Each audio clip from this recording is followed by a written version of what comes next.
heart you, Regine, because I love the way you love me. Wow!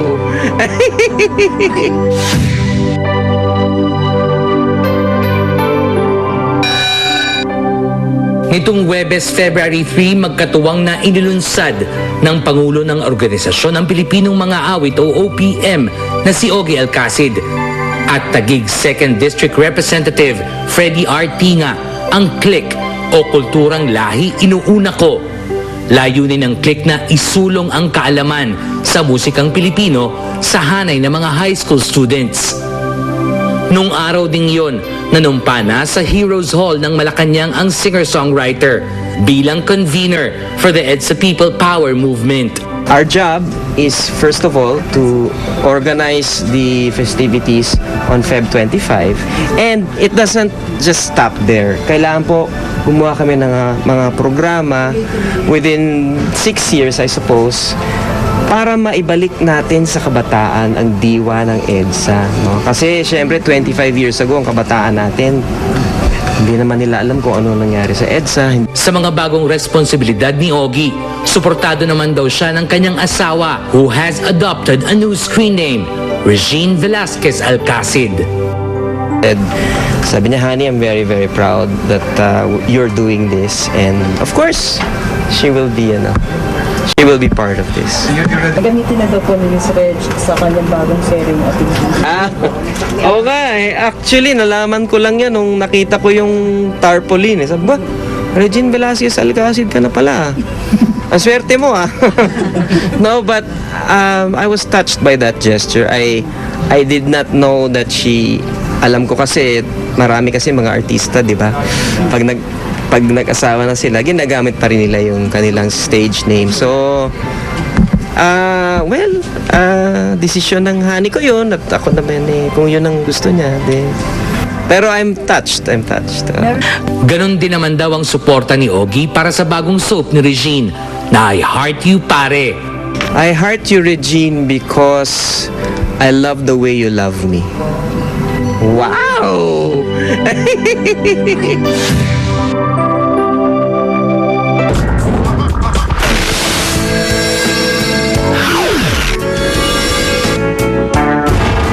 Boy meets boy.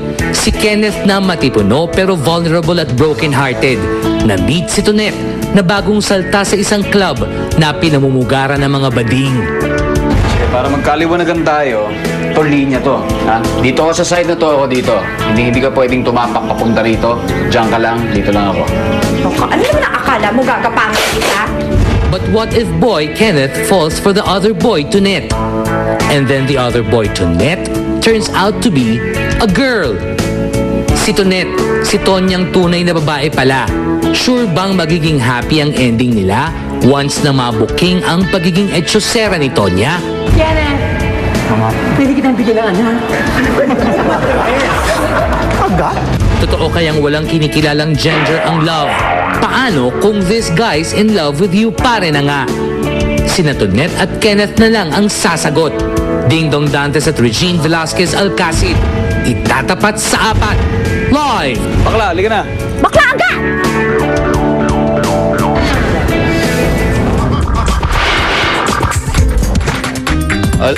Si Lolit ho next week, Lolit Solis de Leon na po. Wow! Pwe! Yun lang ang masasabi. Makinig ka rito. Nung araw, naaalala mo, Lolit, mga kaibigan, nung panahon ni Timmy Euro, pag sinabi mong, if I hurt you, I apologize. Ngayon, iba na po. If I hurt you, it means I love you. Baligtad na eh. Kaya, Lolit, Question. I heart you, pare. Question. Sino raw si TV Euro? Naalala Sino raw si TV Euro? Kami lang ni Ricky Lo nakakaalala. Ano yan? Yung gusto mag-ampun kay Nora Honor nung araw. Ladies and gentlemen, Regine and Ding Dong, narito po. Diretso na natin. Total, Lolit Solis de Leon. Ayaw mo lang, Francisco Law Office. De Leon. Law Office na. Kakailanganin natin sa mga asunto natin. Okay. Regine, kanina sa interview ni Paring Ogie, sinurpresa mo ba yung pagpapalit mo ng screen name mo? Gusto mo ba talaga siyang surpresahin? At biglang nagkagano ng mga pangyayari?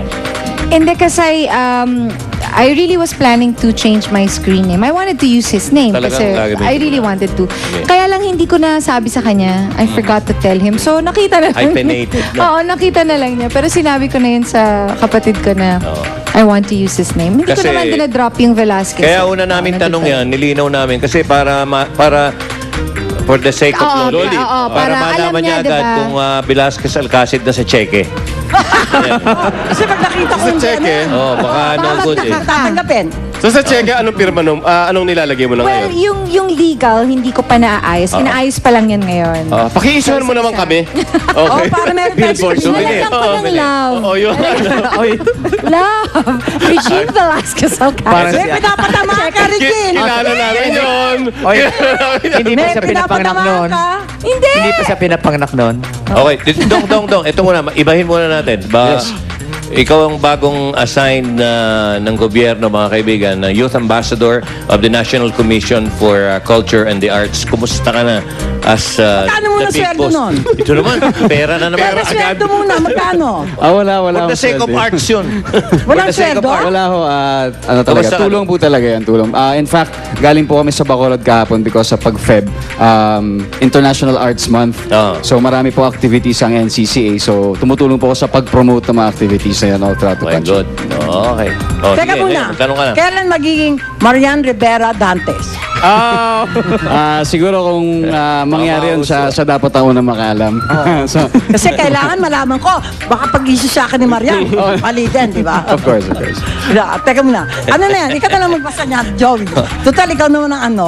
Ikaw naman ang mister. Ako na lang kaya mag-Joey De Leon Solis. Try mo na. Okay, question ulit from the fans. Regine, totoo bang sa sobrang busy mo daw sa trabaho, may pagkakataon na nagtatampo na sa'yo yung si Paring Ogie dahil wala na kayong time gumawa ng kabutihan, alam mo na. Kabutihan para lumaki ang pamilya. Oo nga. Alam niyo, I'm very blessed. I'm very lucky kasi my husband is very understanding. And yeah, kala ko, it's true na there are times na hindi ko talaga siya maaasikaso kasi nagtatrabaho ako eh. But I do, kung may time ako, I do try to. Trabaho rin naman yun eh. Oo, eh. Ikaw talaga. Nagtatry naman ako Yung maisingit. bumawi. Oo. Nagtatry naman Nagtatry pala, ako Ogie. bumawi. So, pero, di ba Hindi, sabi ni... So madalas kayong gumawa ng kabutihan. Oh. yun kasi walang time yun eh. Hindi kayo nagsiset aside on certain day na... Walang ganon. Ganon. Everyday yun. Everyday?